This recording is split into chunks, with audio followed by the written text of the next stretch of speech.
പൊയിലൂരിൽ steel bomb പൊട്ടി കുട്ടിക്ക് പരിക്ക്. മുഹമ്മദ് ഷഹദിനാണ് പരിക്കേറ്റത്. സ്റ്റീൽ ബോംബ് എങ്ങനെയാണ് കുട്ടിക്ക് ലഭിച്ചതെന്ന കാര്യത്തിൽ പോലീസ് അന്വേഷണം നടത്തുന്നുണ്ട്. പരിക്കേറ്റ കുട്ടി തലശ്ശേരി ഇന്ദിരാഗാന്ധി സഹകരണ ആശുപത്രിയിലാണ് ഉള്ളത്. ഇപ്പോൾ CK വിജയൻ വിവരങ്ങളുമായി.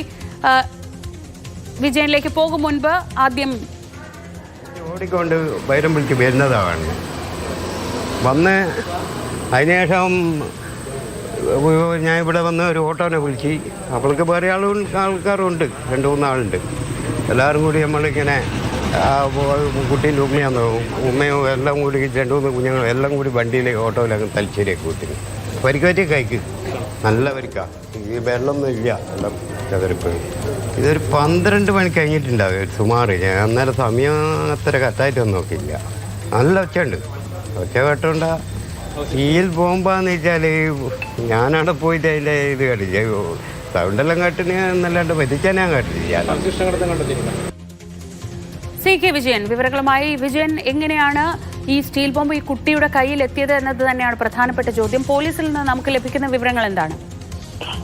പൂർണ്ണമായും ഇത് സ്റ്റീൽ ബോംബ് ആണ് എന്നിപ്പോൾ സ്ഥിരീകരിക്കുന്നില്ല പോലീസ്. കാരണം സ്റ്റീലിന്റെ ചില അവശിഷ്ടങ്ങൾ ഈ പരിസരത്ത് നിന്ന് പോലീസിന് കണ്ടെത്താൻ കഴിഞ്ഞിട്ടുണ്ട്. അത് പരിശോധനയ്ക്കായി വേണ്ടി പോലീസ് ശേഖരിക്കുകയും ചെയ്തിട്ടുണ്ട്. അതേസമയം തന്നെ സമൂസ ആകൃതിയിലുള്ള എന്തോ ഒരു സാധനമാണ് കൊണ്ടുവന്നത്, അതാണ് പൊട്ടിത്തെറിച്ചത് എന്ന് പറയുന്നുണ്ട്. അങ്ങനെയാണെങ്കിൽ അതൊരു പക്ഷേ പടക്കമോ മറ്റോ ആയിരിക്കാനുള്ള സാധ്യതയും തള്ളിക്കളയാൻ കഴിയുന്നില്ല. പക്ഷേ എന്തു വന്നാലും അതീവ ഗുരുതരമായ സംഭവമാണ്. ആ കുട്ടിയുടെ ഇടത് കൈയിന്റെ 2 വിരലുകൾ ഇപ്പോൾ ശസ്ത്രക്രിയയുടെ ഭാഗമായി മുറിച്ചു മാറ്റേണ്ടി വന്നിട്ടുണ്ട്. അത്രമാത്രം ചിതറിയ നിലയിലായിരുന്നു ഈ കൈവിരലുകൾ. ഇന്ന് ഉച്ചയോടുകൂടി കളിക്കുന്നതിനിടയിലാണ് സംഭവം. ഒരുപക്ഷെ അത് പടക്കമാകാനുള്ള സാധ്യതയുണ്ട് എന്നാണ് ഇപ്പോൾ പോലീസ് പറയുന്നത്. അതേസമയം തന്നെ ഈ സ്റ്റീൽ ബോംബിന്റേതായി അവശിഷ്ടങ്ങൾ കണ്ടെത്തിയതായും പറയുന്നുണ്ട്. അത് സംബന്ധിച്ച ഒരു പൂർണ്ണമായ വ്യക്തത കൈവന്നിട്ടില്ല. ഇനി ഇതിന്റെ മുറിവും ഇതുമായി ബന്ധപ്പെട്ട കാര്യങ്ങളും അതോടൊപ്പം തന്നെ അതിന്റെ പരിശോധനാ ഫലങ്ങളും വന്നാൽ മാത്രമേ